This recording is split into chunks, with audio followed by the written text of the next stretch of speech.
Hey guys, Shiragi here, and I'm back with another Ace video. This time it is my tournament run in the Chinoize Cup that was ran on Wednesday.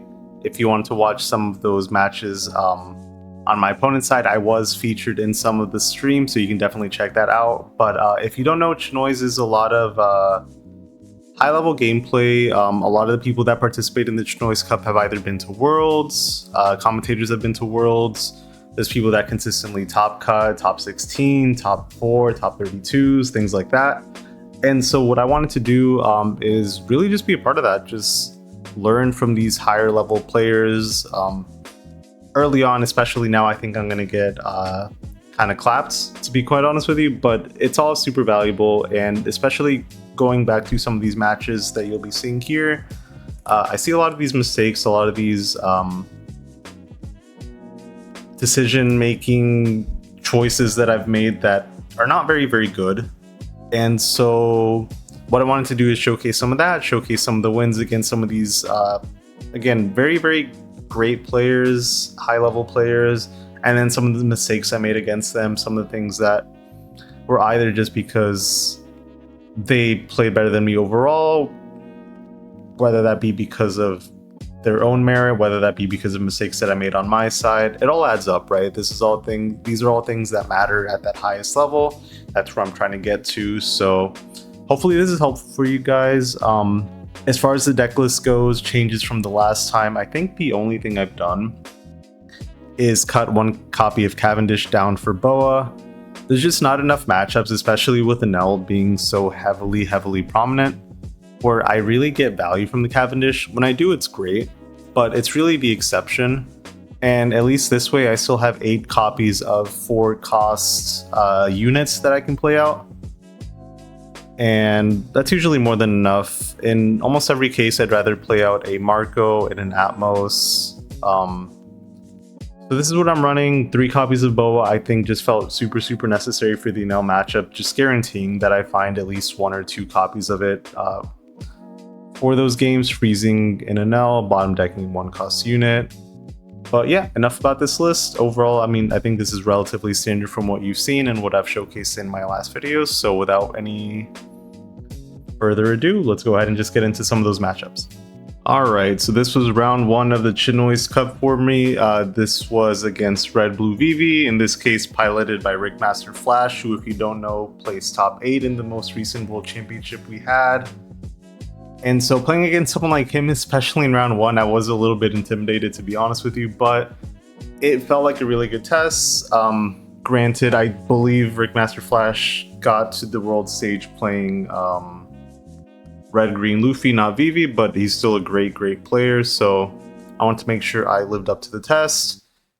We had the option to go second in this matchup, which as Ace is always good, but I think especially versus Vivi, who I believe wants a similar curve, I'm not 100% sure. Generally, in all your Ace matchups, whoever goes second will be favored, with the exception of maybe Enel. And so our starting hand was really good. We had the Marco, we had a Searcher, we had a Jozu, so felt really good about that. And when they swung, I did just go ahead and take that 8 swing instead of pitching 2 cards. The logic in my head is that because I have a Dawn attached, and I'm not going to be able to have a Dawn attached for the next 2 turns because I want to play Marco and Jozu, that if I'm going to take a life, I may as well do it now so that I can get that extra card draw value instead of having to keep pitching cards, waiting for my 8 Dawn turn with new gate, especially in this case when we don't even have the new gate found yet. So went ahead and made that choice here. Here they use their 7 Dawn turn to play out the Vivi and Chaka and Pell. They swing 9k with that Chaka and Pell. I just go ahead and take the block here, getting those 2 extra cards. I figure that's what the blocker is for, letting me maintain a healthy hand size here. We'll swing 7 to leader. And so again, unfortunately, no new gate turn, but we do have the Zora, which is our next best thing now. One of the best cards that Ace has gotten in EB04.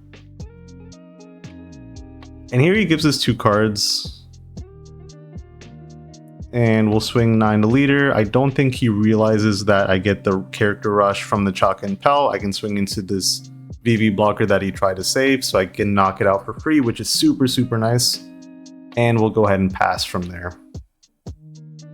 So we have a huge hand size right now, looking at, I believe, 9 cards versus our opponent 6. We're still at 2 life and we're an AK lead, so we're in a very comfortable spot, at least so far.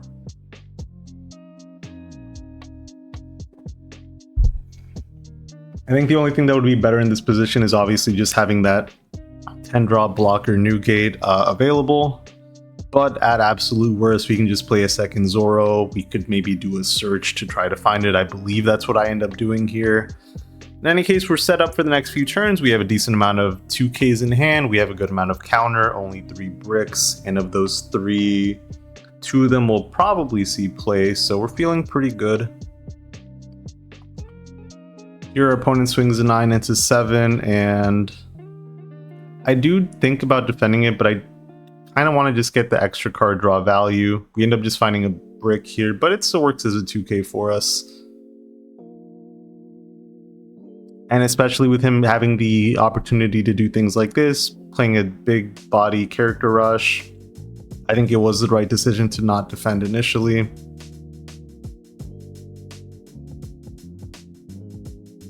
So here we'll do that Ezo search. We do end up finally seeing that Newgate. I've had a streak recently where I'm not finding it on curve, which really is quite unfortunate, but luckily we do have that Zoro, like I mentioned, to save us from that. And so because he's countered out a good amount already, he gave us a 2K that initial swing we did, he gave us a 2K 1K most recently, and him taking both of these swings tells me that maybe he doesn't have that much counter in hand despite the larger hand size. Or maybe he just has a bunch of 1Ks. Well, there's a lot of versions of Vivi. Some of them are heavier on the 2K, some of them are not. And I think in Rick Master Flash's case, he is not that heavy in 2Ks, from what I can tell. Plays out a 3rd Chaka Intel, which is insane, but we are an AK lead. He swings 9 here. And honestly, maybe I should have defended this in hindsight. I think I didn't want to be... I don't know, I think I just didn't want to burn through too many cards defending one body when we don't necessarily need it, but I think it would have been nice. We had the blocker. He had 3 swings. He ends up just using 2 of them because we had the blocker up. There was no point in actually swinging. So actually maybe it was correct to just do that. Just let the Zoro die so that he doesn't get as much value from us burning the hand size. Instead, we just end up drawing that card, so feel pretty good here, and we're a healthy hand size. So I'm debating now, because he took those earlier swings, can I take him down to 0 life, or can I take a lot of cards out of his hand to set up for lethal next turn? Even if he plays a Roger with 3 9K bodies in the 13, we have a bunch of counter already in hand. We have the Uta, we have the Thatch, or sorry, the Otama and the Thatch, and then we can pitch a card for 2K. So that'll get us through all 3 of those Chaka and Pell swings. We can just take that Roger swing if he does have it. I don't believe he ends up having it in his hand, or maybe he just chooses not to play it. Ends up going for a different line that I think probably is better, but just ended up not working out for him.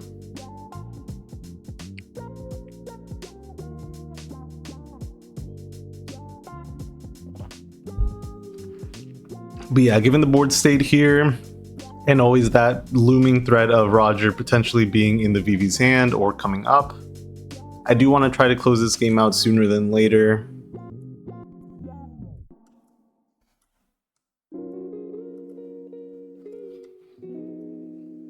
And so as long as we keep one of these bodies alive, ideally we want to keep the Zoro and the Newgate alive, we should be in a very good spot to just go for game.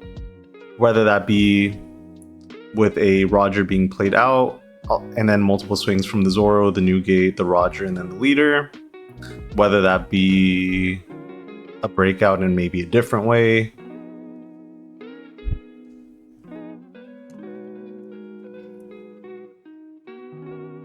Here he swings 9 into 7. I do want to try to defend this if I can. We do have a lot of cards in hand, and I don't think we'll end up needing them for next turn, so I do want to do my best in trying to defend this Zoro so that I can use him to guarantee, or at least get super close to lethal this coming turn.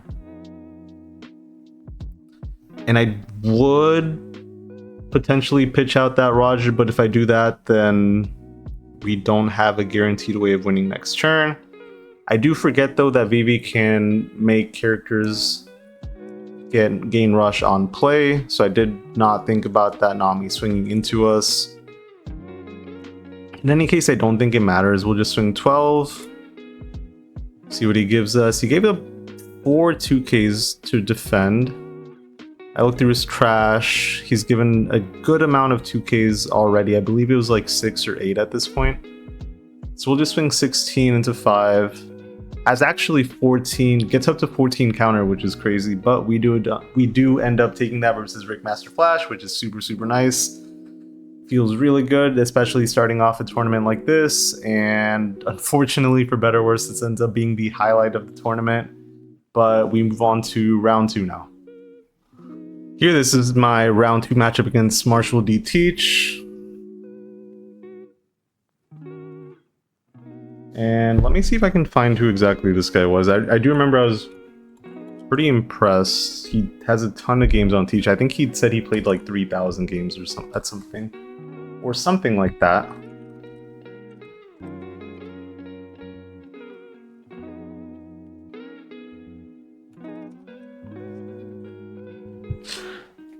But here, setup is pretty standard. We obviously want to take second versus Teach. 1, because we want second, and then 2, to deny the 10-drop Newgate, or the 10-drop Teach on curve.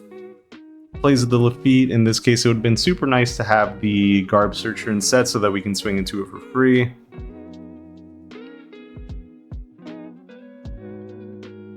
Finds the blocker Kuzan with the Lafitte. Has the stage as well, which is really everything you want to see as the Teach.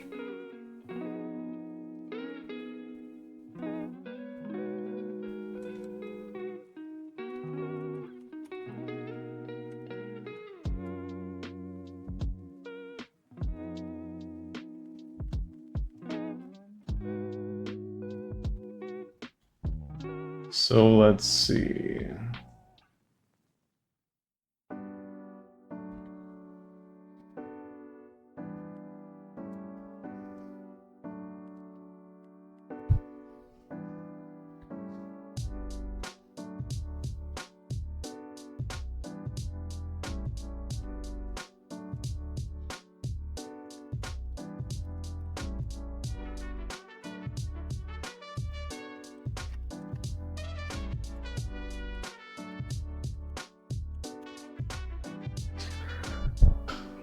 And so here we did end up playing the Cavendish out. It got Black Hole. He swung 6.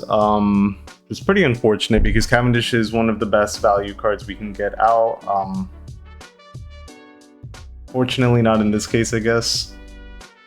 But let me see.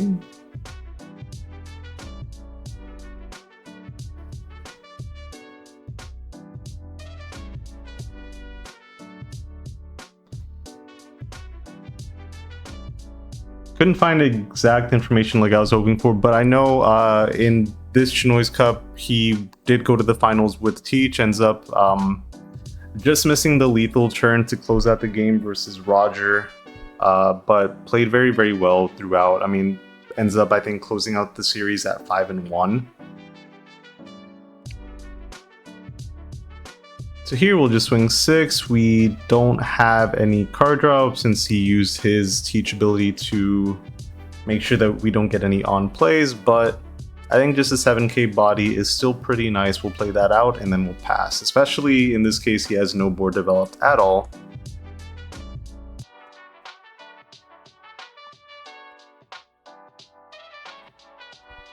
Finds a 2k here. Swing 6, I just go ahead and use the Ezo ability. Trying to see if I can find that 8 cost event. Unfortunately, am not able to find it, and it is a little bit harder in this matchup because we don't get that extra card draw, or we don't get to use on plays to search. So here I'm just trying to figure out what I want to do, what makes the most sense. And I think it is just playing 2 bodies out, even if they are smaller value. Just to be able to get multiple swings across. So we'll swing 6. Then we'll swing the 7 afterwards.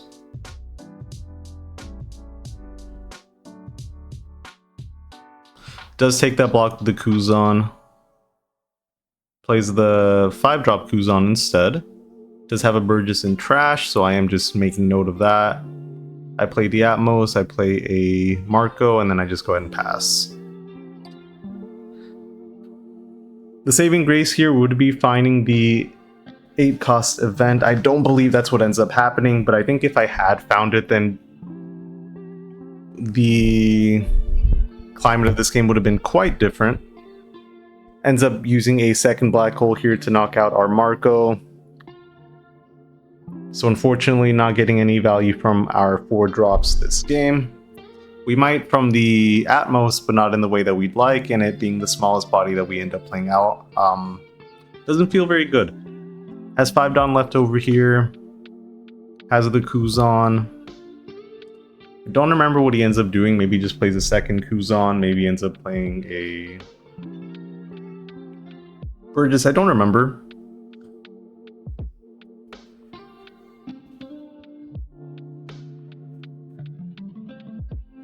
So let's see what that ends up being.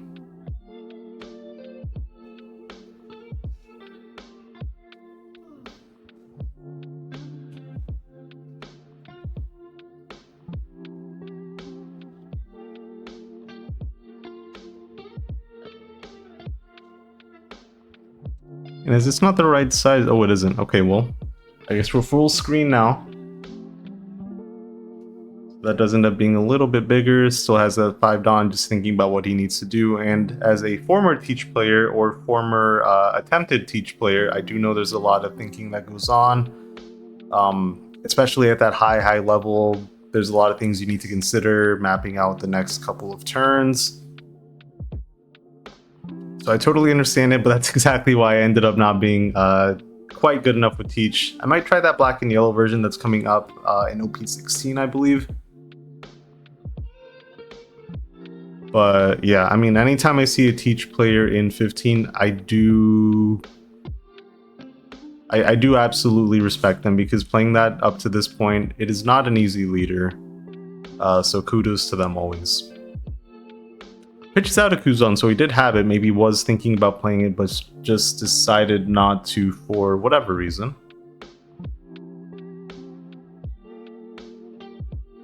Only 5 cards in hand. We're still at 2 life, so I felt pretty good up to this point. It was just a matter of seeing that event, which unfortunately I think ends up not happening.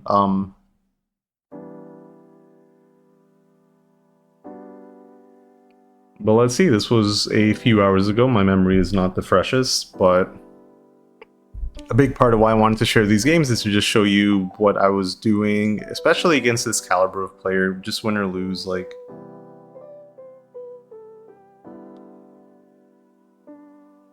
you know, like, how did I approach this? If you guys notice something after the fact, or if I notice something after the fact, I think that's always very, very helpful. Ends up just swinging 9 into the Jozu, playing out another blocker, and then passing. So we still don't have the event. Would have been nice this last turn, which is why we ended up just having to play 2 4-drop bodies. We'll just swing 5, 6, and 7. We'll play that blocker, new gate, and then we'll pass. And so the unfortunate thing here too is that not getting the value from the new gate on 8 Dawn turn means that he can hit 10 Dawn very easily. I don't get any value from my new gate, but he does get value from his Teach. And so that puts us on the back foot for this game. But I mean, that is the power of Teach, right? Is that I don't get those on plays, so I don't get to play to my ideal win con scenarios, things like that. We'll just swing 5.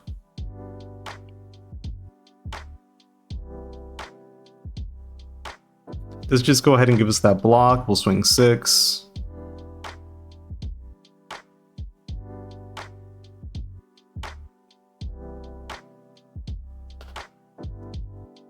He does just take. We'll play our second new gate and we'll pass.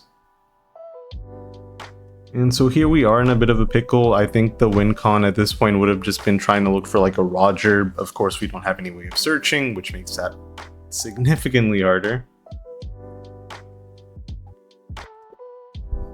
And here I was debating if it was worth trying to defend. And maybe it was. Because I think I could have just given a 1k. If he swung with the Burgess, I could have just given another... I could have just given the block there, and then if he swung with the Teach, either to life or to the Atmos, then... I mean, that would have been fine.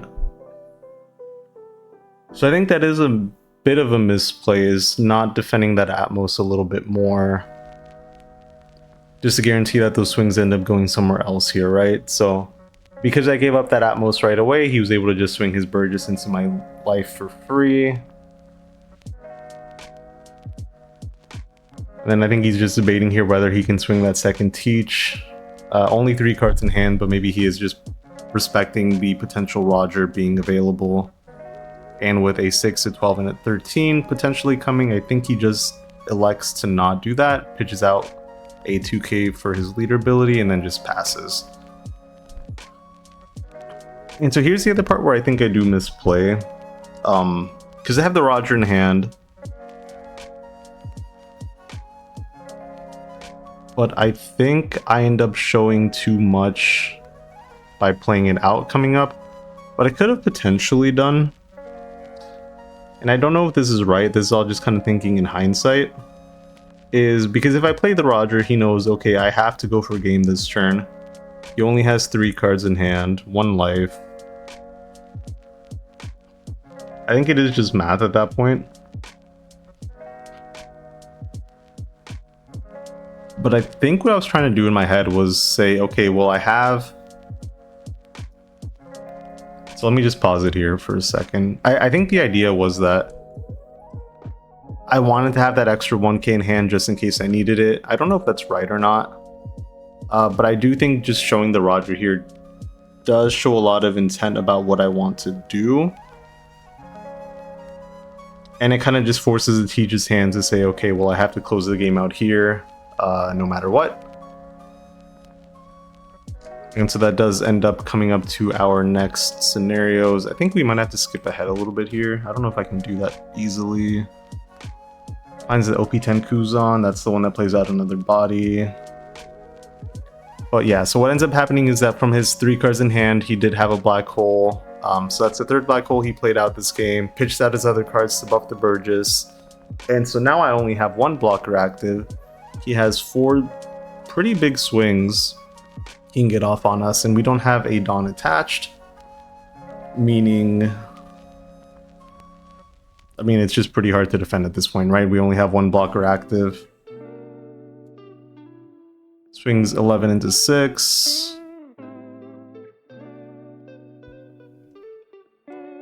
We have to give up our whole hand to defend that, but at this point, right, there's nothing we can do. He has 2 extra swings. He swings 12 into 6 and takes it there.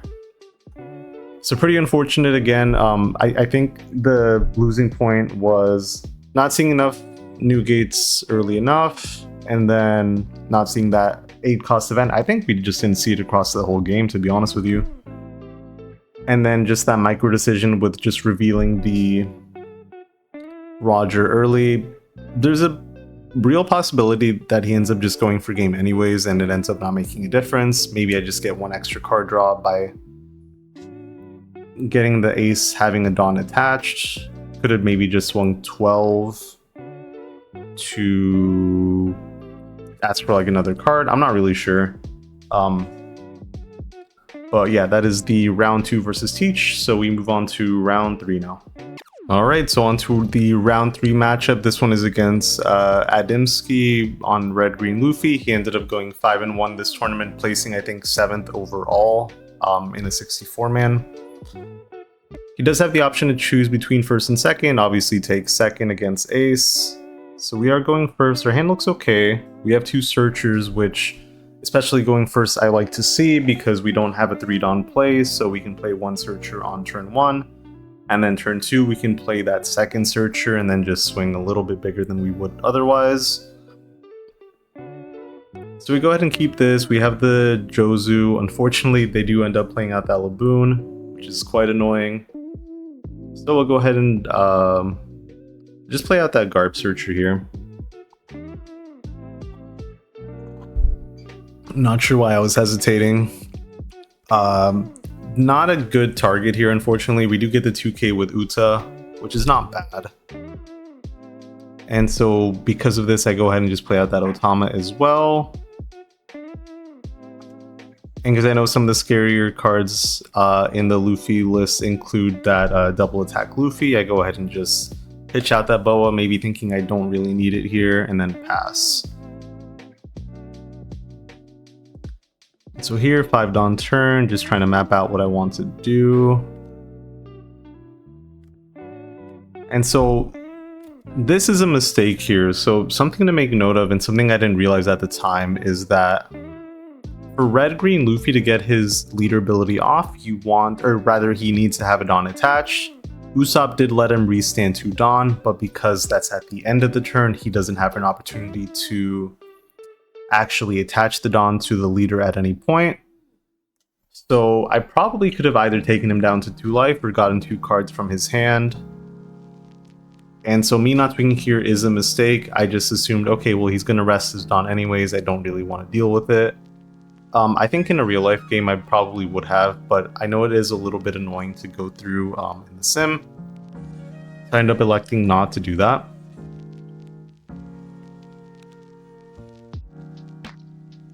And so here, I think I should have just pitched the Marco. I ended up pitching the 1k because I don't think I get that much value from Jozu in this matchup, but I think having the 1k is better than not. And then I end up just taking the second swing anyways, so not a lot of sense here. Probably should have just pitched out that Marco. I'm not sure if I thought maybe I needed him for later on. Not really sure what I thought the deal was here. But yeah, just another optimization that I am noticing after the facts.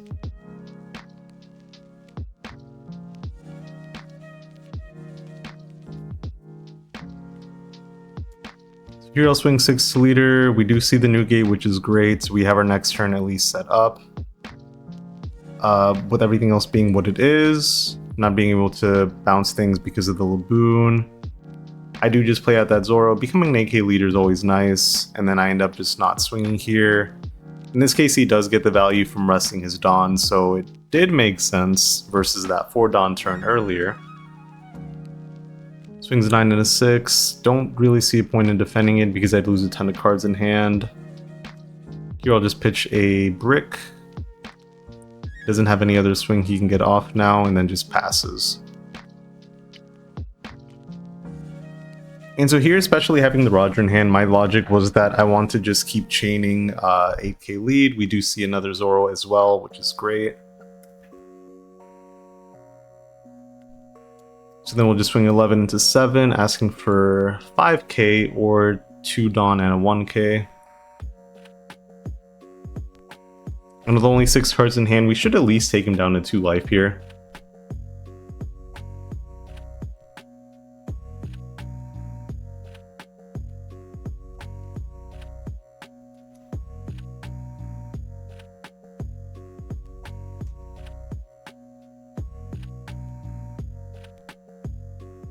And here I'm just doing the red-green Luffy math, seeing if this swing would even connect.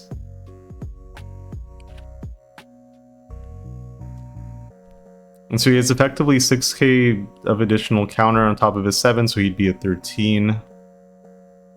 So I think, okay, well, there's no point in swinging. Let me just get a search off. I see another I Am Whitebeard event. I think that was the only target I could pick up, unfortunately.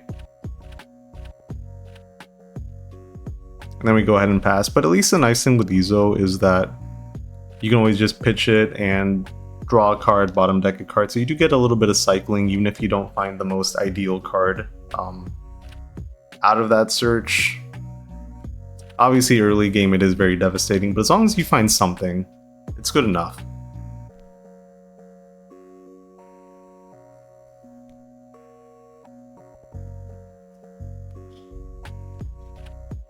And yeah, that early game Laboon, quite annoying. I just keep highlighting. I think I'm just like traumatized by it. I'm not sure.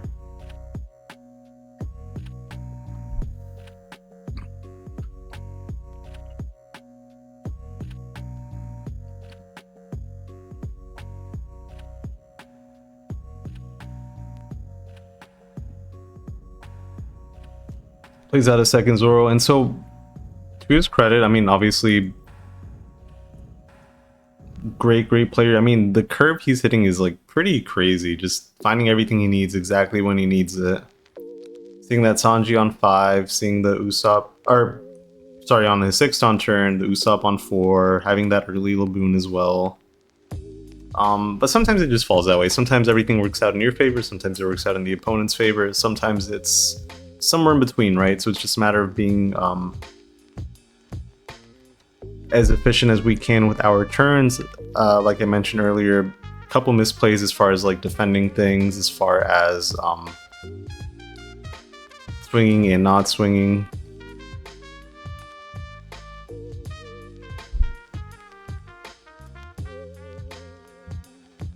And so here I don't remember if I actually get any value from swinging the Zoro. Doesn't look like I do. I think what I could have done instead is maybe just swing 11 with the Zoro and then 12 with the Newgate. At least force him to take a life or burn a lot of cards in hand. I think I was scared, but I mean, the logic as well, and why I think I should have swung it is that if he has a Dead Man's Game, both of those blockers are gone anyway, so it doesn't matter. If he has the Nami that rests 2 characters, it doesn't matter there either, right? So I think this was incorrect as well. I think I should have just taken the block for free, give as little information as possible.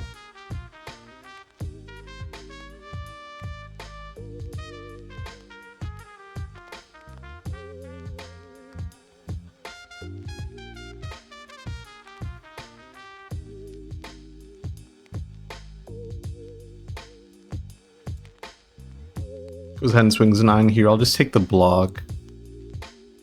Should have done that on that initial turn, ended up not doing so for whatever reason. Again, these are the mistakes I'm noticing after the fact, right? Not always in the game, so sometimes it's better to stop and just think. Because look at his time used versus mine. I have an extra minute that I have not used that he's spent to be more efficient and fully thought out what he wants to do. So I think for me, just slowing down in the future is going to be way more valuable, letting me fully think out, okay, what am I doing now? What do I want to do the next few turns?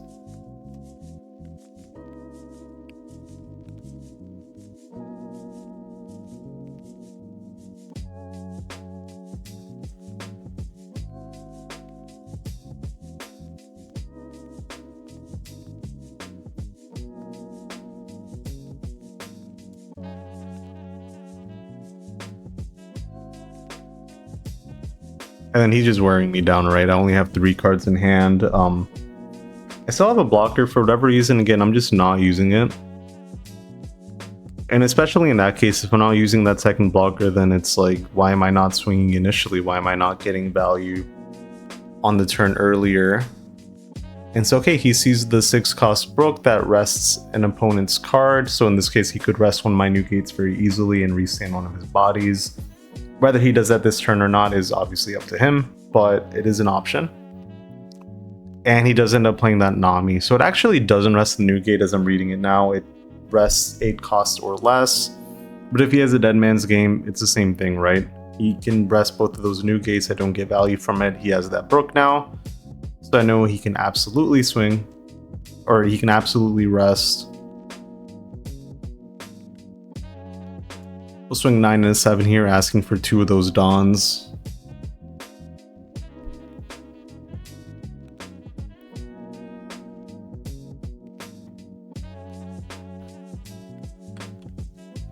And so now I'm in a much weaker position, even if I swing the Newgates, because I have significantly less cards in hand because I had to counter out of those swings earlier. I ended up not using the blockers when I needed to, so I just got minimum value from my board. And so now, especially because I do know he has the Brook, I don't swing Newgates so that I have 1 active. which is just a bad position overall, right? Because again, if he still has a dead man's game, they can still get rested. If I block with 1, then I don't get value that way. Swings 9 here, just poking further and further. Swings a 9 again.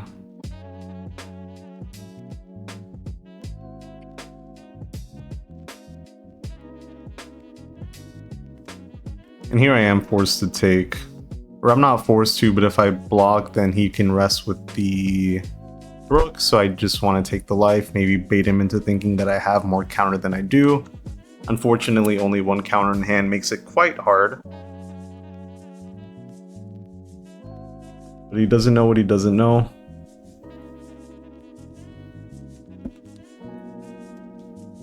And then just Luna's, which is super, super punishing after that last turn, freezing with the I know you're strong, so I'll go all out from the start counter event, freezing my last Zoro. So I'm not getting value from these guys anytime soon, it feels like.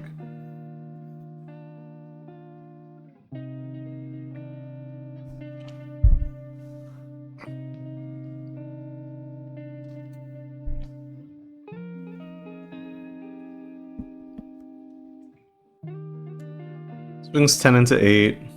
I'll just take the free block here. And then just restand. And so yeah, this goes back to what I was mentioning earlier, right? Not swinging that new gate earlier puts me in a much more disadvantaged position here, where he's still going to be at 2 life. Not swinging earlier on that 4-dawn turn means he's healthier than he would have been otherwise. Maybe if all those things ended up happening, he'd either be at 1 life, he'd be at maybe even 0 life.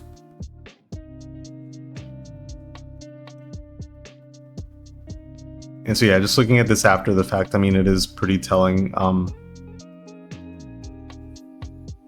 The decision making on my side was not the best in this here, and I don't know if that's just because I wasn't thinking. Obviously, I'm not using all the time to my advantage that I should be. And then part of it is honestly probably just nerves as well, right? Just knowing that I'm playing against these higher level caliber players. It does get to your head a little bit. So it's just a matter of continuing to play against this caliber of players, getting more comfortable with that, regardless of what's on the line, just to be more ready for the future. And here I forget that this card exists. He has that unblockable and ends up just taking it from there. So that is our round 3 matchup against Red Green Luffy. Okay, so this is the round 4 matchup in the Ace Mirror, and I think this is, out of all the games, the one that I'm most upset about how I played, so we'll definitely be reviewing that. Here my opponent gets to choose curve, they get to go first, or rather they choose to go second, so we'll be going first here. We find the Atmos, which will be nice to bounce the Marco or potentially Cavendish, depending on what list he's playing. The nice thing with playing the odd curve is that if you do have these answers early on, that you are able to get some sort of tempo, but if you don't have Atmos, if you don't have Jozu on curve, then it is pretty frustrating. And then obviously the 8-dawn turn, the player going second has advantage there. And so here, because I am going first, I'll pretty much always have it on attached, so I'm not that worried about getting value later on or having to get it right now. I'm fine just setting up this way, and luckily we do end up drawing into a Jozu, so that'll be good for the following turn. So here I just play that Atmos, I attach 1, and then I just swing a 7 to 6 and then pass. So they pitch out a Roger, which tells me that it's early enough that they feel comfortable getting rid of it because they'll end up finding it later, or they have a second copy already in hand. I am always one to assume that they have that second copy already available. They play the Ezo search here, and they find a Jozu, so they just missed the opportunity to bounce our board back, which is great to see. I do end up just taking this. I don't think I should have, to be honest. I think I was fine just staying at 3 life here and then just ripping life later on. But in any case, the choice has been made.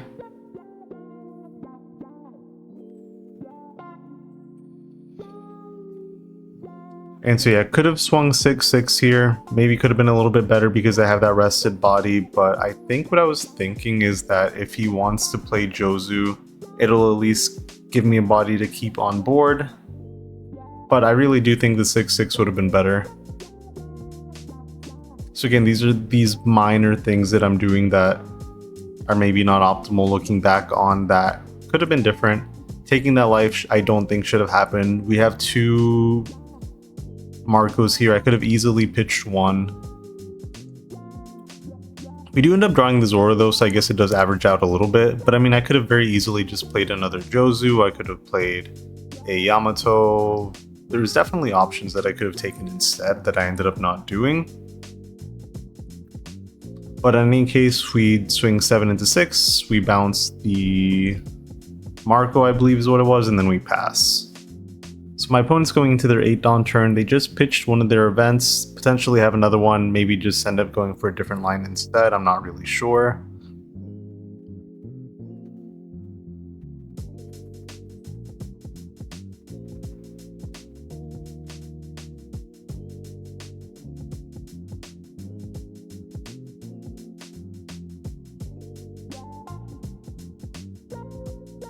But they do have the second event. They play out their Edward Newgate blocker, drawing 2 and trashing 1.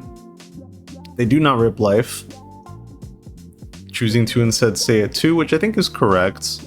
I only have 2 bodies out on the field. They're both relatively small, so there's not a real value or really any need to do that. And so here, yeah, so this is a accumulation of what happened last turn, right? I took that life when I could have pitched. And so here, because I'm already at 2 life, I don't want to go down to 1. So then I end up having to pitch 2 cards versus the one that I could have done before. I could have taken this life, kept those cards, and been in a much better spot. Here I do use my 8 cost event, and I use the Dawn to attach to Atmos just to get that extra swing off.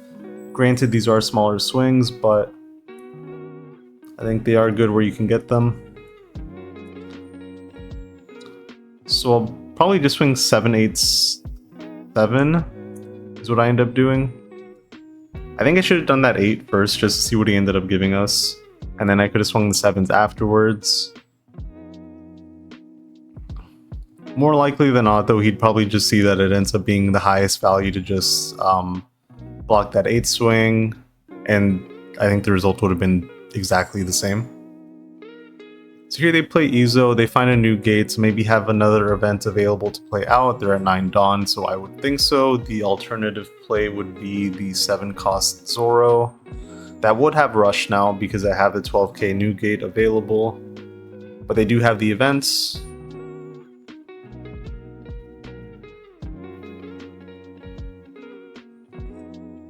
Play out the new gate. They do take the life this time because we do have that 12k blocker. I think he just decided it's better off to just have available.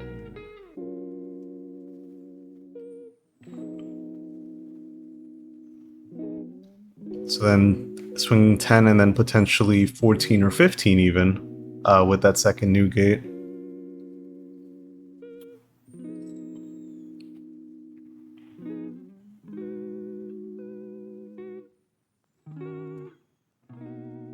So swings 11 into 7. I just go ahead and take that free block here.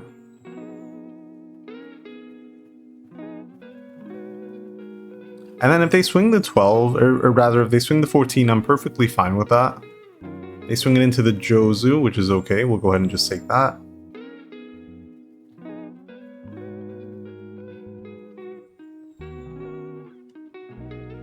And then they pass, again being an 8k lead. So we'll just do a search here, I believe. We do see a new gate which we can try to play out next turn. For now we do have the Zoro, which is still a great card.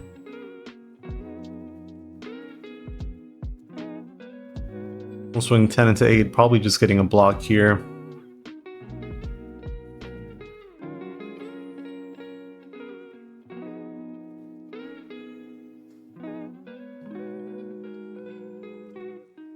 So what I'm thinking about now is whether or not I live by just swinging out. And I don't remember what I end up doing. As I'm looking at this now, I think about what I think I should do, but I'm not sure if that's what I ended up actually doing. So let's see what happens.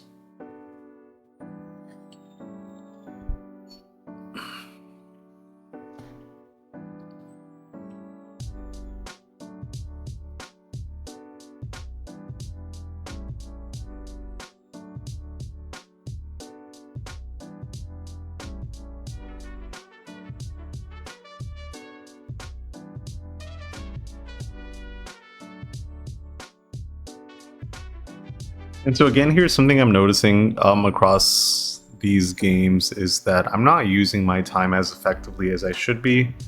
I think what I do is that I think, okay, yeah, this is the right line, this is what I need to be doing, and then I just do that very, very quickly. Versus maybe taking my time thinking, okay, this is my initial thought process, this is the initial thing I want to do. What if I don't do that? What are my alternative options here? And so something here as well that I don't know if I did correctly was I didn't swing the new gate. I think if he swings his blockers and leader, I don't die regardless. So I think I would have been okay just taking that swing, at least asking for one more card out of my opponent's hand.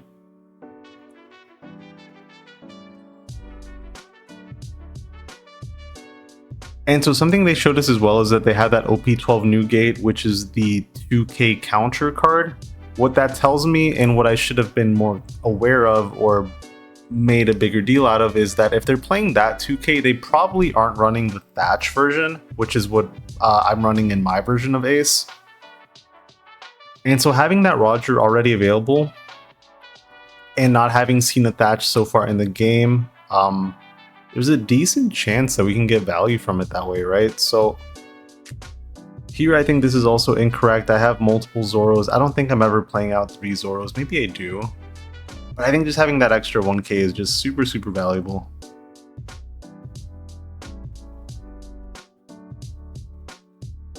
And so here I am debating. He has 3 new gates. I do end up just giving the 1k because I figure, okay, he'll probably end up swinging at least one of them, and he does. But I don't think he swings the second one because he is afraid on his side as well about the Roger, right? He's only 5 cards in hand.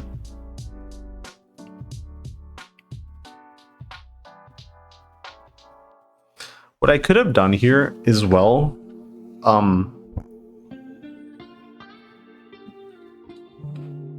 although granted I didn't know that Thatch was coming up, I could have just played out the Roger straight up this turn. I could have defended the 12k swing, played the Roger straight up. I could have potentially as well, with his 12k swing, I could have just blocked with the new gate, given 1 additional k instead of taking the life. And then from there, he has to think about whether or not he wants to rest his second new gate out. That leads to other scenarios where we could potentially just close the game out straight up with only 1 blocker and 5 cards in hand. Overall, very poor turn on my side. And I'm saying this as I've been mentioning, right, so that I learn from my mistakes and you can learn from my mistakes as well. And so here it ends up just being that game of chicken that I really hate to do. I see why I played the Zoro, but again, if I had just blocked and stayed at maybe 2 life, I could have just played the Roger and then maybe try to find Thatch that way. Or at least force them to either stall or just do not what ended up happening in this game. So yeah, you can see it here is that one decision or one mistake relatively early into the game can snowball into these positions where you're very unfavored. And so here he just plays it on his side, just playing out that Roger. I should have just done the exact same thing. I think I was afraid of him having Thatch, but because he showed the other new gate 2k counter, it's not likely he's going to be running it, right? He has 4 swings, 5 swings potentially. So I guess it is a pretty tough thing to try to cut through.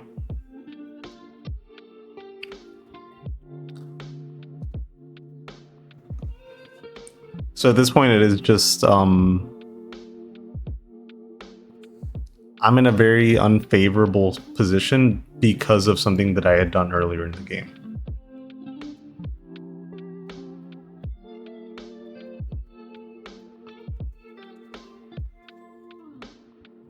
And so yeah, like I'm just swinging, I'm not really thinking about what I'm doing or what I want to do, which is just not, it's just not good. These are not things I should be doing.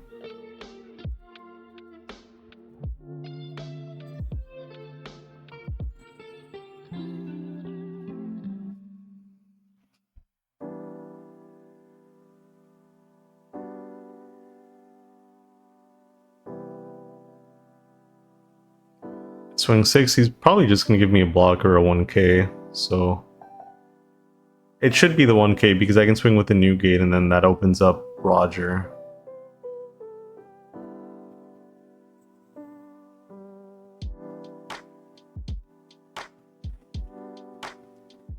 So I just end up playing the Zoro over the Atmos. I attach 1, so I end up swinging 6 into lead for nothing when I could have swung maybe 10, forced another blocker, for example. Granted, I don't think it changes anything because I'm never going to swing the new gate. But yeah, just a bad position all around. If I had set up differently, if I was still at 2 life, I could have parked my Roger and then set up from there. But ended up not falling that way. Ended up making some wrong choices earlier on that ended up putting me in this position now. So here they play out their own Zoro again. Big board on his side.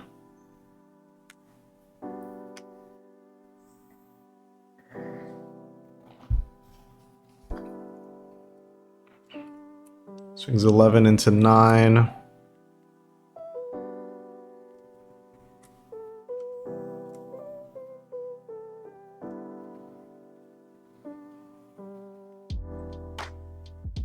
And I think at this point I should have just let this die. I think what I was trying to do is maybe force him to use some of those new gates to swing into it.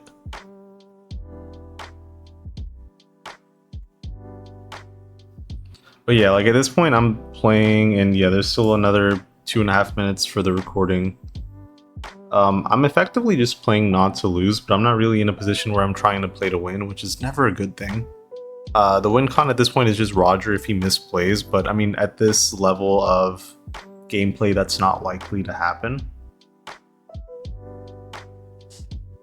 And so yeah, he keeps 2 blockers up, which is exactly what he needs, and then just passes. So here I'm just trying to figure out what I want to do. I'm kind of scrambling because I do feel like I'm on a timer, which is absolutely correct.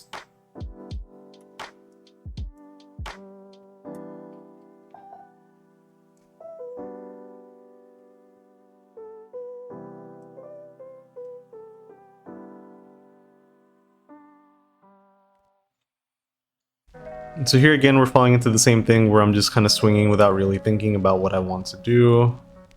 And then I just pass. I think it would have just been blocked either way, but at least it opens an alternative line, right? There's still other possibilities, and at this point I'm not really opening myself to any of them. So even though I do have a very healthy hand size versus my opponent only having 4 cards in hand, look at his board versus mine and tell me who's in a better spot, right?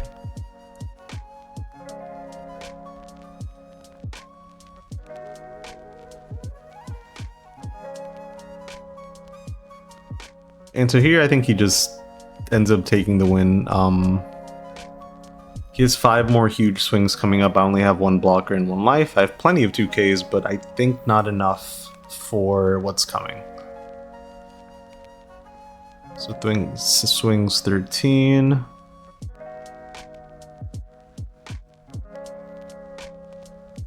Then it's 2K, 2K, 2K.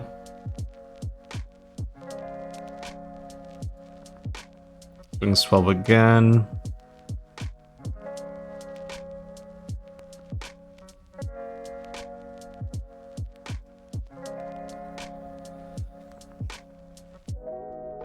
Swings 12 again. We don't have enough counter. We have exactly 6K. Draw another brick here. But I mean, regardless of us drawing the brick, some of the decisions we made earlier on in the game pushed us to this point, right? And so yeah, we end up losing versus Ace in round 4, I believe, and then we move on to round 5, which I don't believe ended up actually happening. I think my opponent didn't show up, so we'll just move on to the 6th and final round, I believe. Okay, so this is the 6th and final round. At this point, I'm on paper 2-3, having that initial win and then getting that quote-unquote bye round. So I definitely want to get at least one more win here.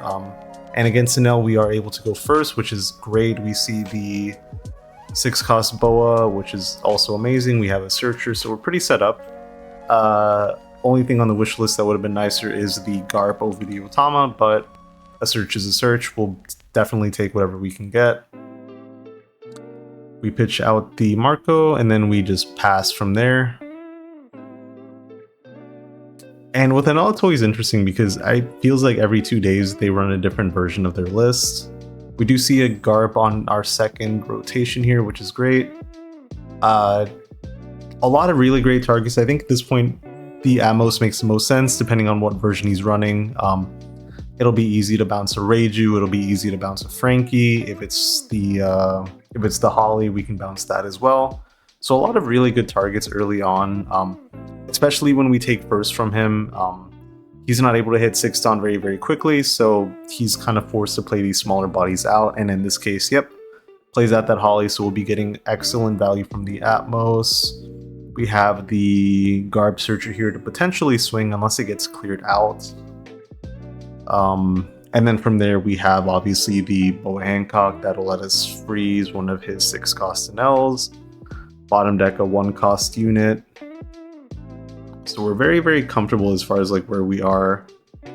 And our next few turns are mapped out. I'm okay taking this initial life, especially having the Roger in hand, and I guess finding a second Roger in hand. Going to 0 life is a very real win condition versus Enel. Finds the plus cost, so I actually don't think we're able to bounce the Holly in this case. Yep, so pretty smart on my opponent's side, running that very card. That is okay, we're not too pressed about it. We still have options.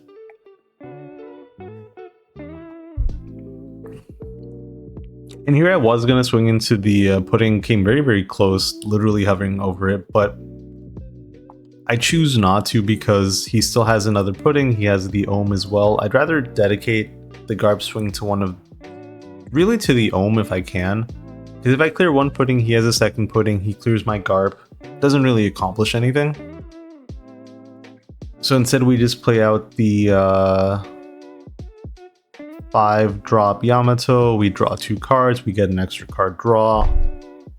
Which is always great. In this matchup, I prefer running the Yamato over like a Marco or a Cavendish because those will, at least in my experience, get just permanently stuck, rested, frozen.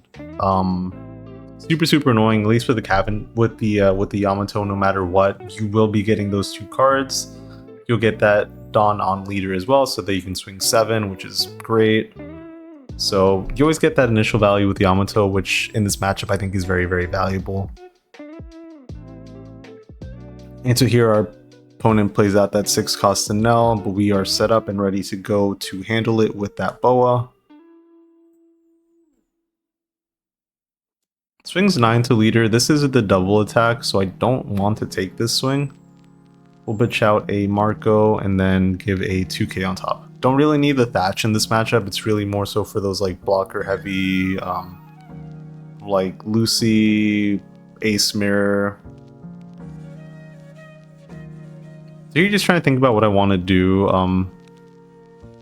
I could swing 6 to lead and then 7, but I do want to see if I can just clear this Holly for free. I know a lot of the Enel counter cards, counter events are specifically used for Enel characters or leader. So if he can give me cards outside of that, I'd be very, very happy. And any events we can get out of him are always great. In this case, he actually just gives up the Holly entirely. Maybe he just felt that it wasn't worth it. Maybe he just thought it was going to get bounced anyway, so he takes it. But we do have that 6-cost Boa. We freeze his Enel. We bottom deck the Ohm, and then we pass. So we actually get a lot of really good value here, clearing that Holly, clearing that Ohm, and then freezing the Enel, putting us in a much stronger position for the following turns. Unfortunately, at least at this point, we don't have the new gate, but depending on what we end up drawing into, we do have one opportunity for a search. Could get lucky there. If not, we can just distribute on and just move accordingly. So yeah, our opponent plays out the blocker Enel here.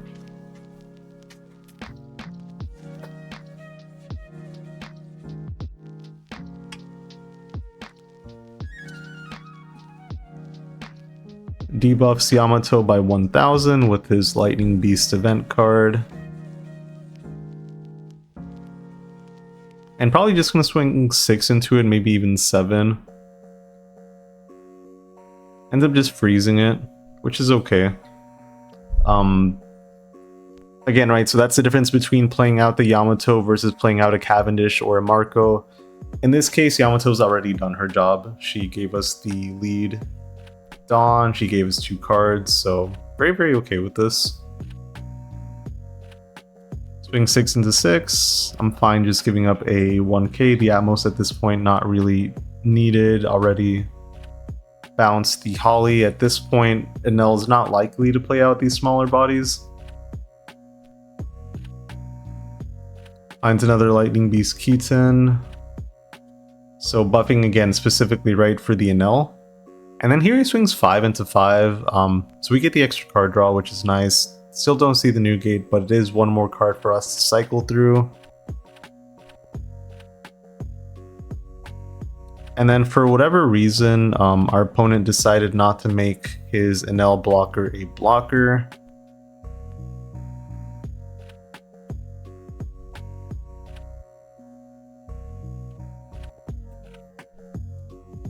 And so at this point, I guess we just swing 2 into 2. I was going to swing it with the Zoro, but I don't want it rested so that they can minus power and then swing into it for free. If they're going to clear it, I want them to have to fight for it. And so with him not making his Enel a blocker, I was able to swing 8. He ends up taking. I swing 9 here. And he'll either end up taking again or he has to give us a bunch of cards. Either result I'm very happy with. And so yeah, getting punished for not making that Enel a blocker. Don't know if that was intentional or not. He was already at 6 Dawn, so it's not like he would lose value in that sense. Like he would still be going into 6s next turn, unless he absolutely wanted to keep all the cards he had in hand. But my guess is that he doesn't, because he ended up just giving up the 8 and the 9 swings. But either way, I mean, we'll take it. Very happy with how the game's going so far. Only thing that would be nicer, of course, is that 10 drop new gate. But otherwise, we've seen pretty much everything else we want to see. Here he plays out the Reiju blocker. It is plus cost, so it is kind of annoying to navigate around. Not able to bounce it with Jozu or anything like that. And so here my opponent uses Gamma Knife, minusing power of the Zoro, so it'll likely get cleared out with El Thor and maybe some other cards. Plays the Lightning Beast Keaton, minus 1000 power. So it is down to 3, does end up playing that El Thor, buffing a character, and then clearing out that Zoro. Buffs his leader, clears out. And so here we see a second Boa. Could be an option to play out if we don't see a new gate.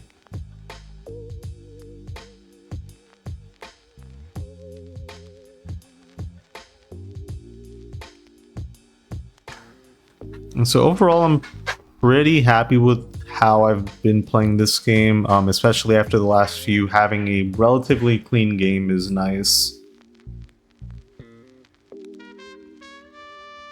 Letting me end out the tournament on a higher note than the middle had gone. So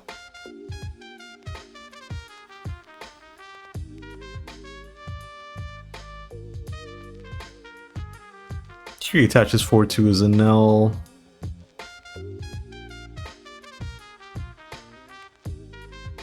And I would assume he's gonna swing into the Boa if I remember correctly. I mean, if he swings the lead, I'd be very happy with that. But I mean, I think it just makes more sense to swing into the Boa here. Yep, and so he does do that. I'd have to give him 7k counter, which I don't really want to do. So we'll just end up losing that boa. It already did her job, so I'm pretty happy with it. Swings 8s. And we'll just give a 1k counter here. I was going to just pitch with a leader, but I forgot that, or rather I remembered that the Enel could potentially swing as well. We'll pitch one of the Rogers. We only need one copy at the end of the day. And it is still a brick in some shape or form. Of the other bricks we have in hand, I think they're more valuable for what we'd like. And so here, again, another search. No new gate to be found. We see a 1k counter, which is good enough. We have the boa as well, so I think that'll just be the line we end up taking. We'll swing 9 to leader. He has the blocker up. If he wants to take that block, I'm more than happy for him to do that.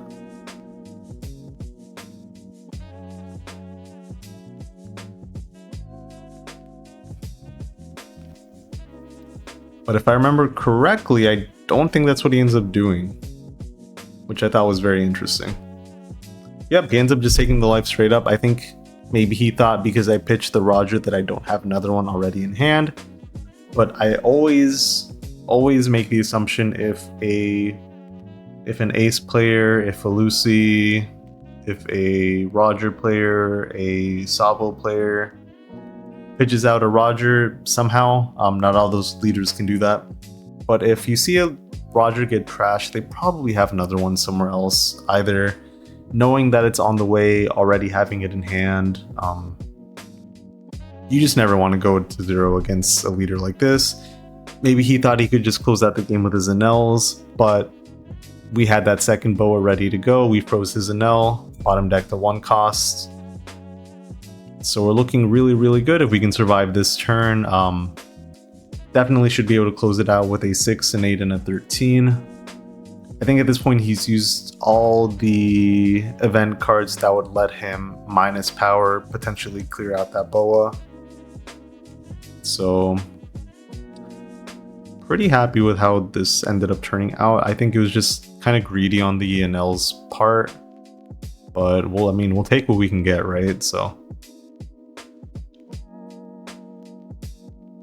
And so here on my side, just being safe, we have a free 2k counter with leader ability, so just go ahead and take that. We don't really need any additional cards. And this way, if for whatever reason we're not able to close out our lethal next turn, we at least have 2 life to work with and we can try to figure it out from there.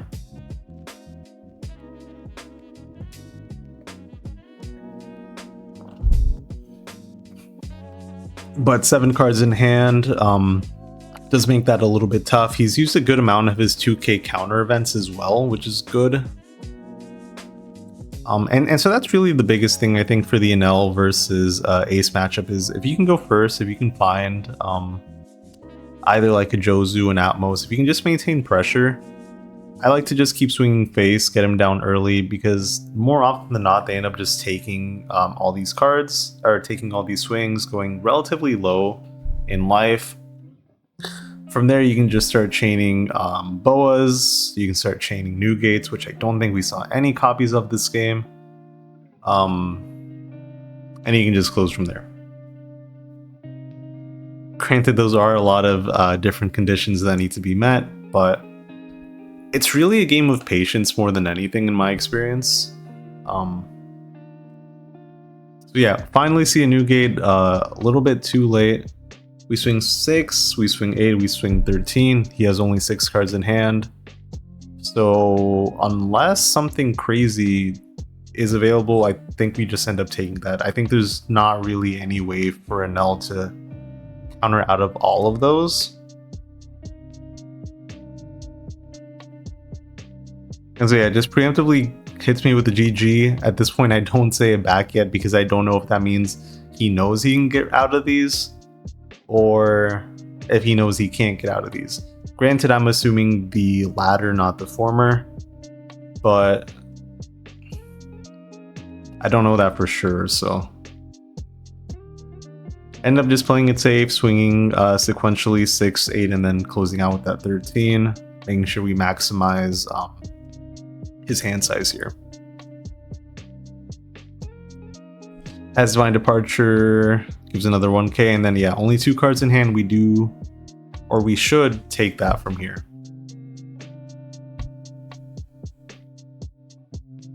So then I just pre-type out the GGs, and then I just wait to make sure that it does go through.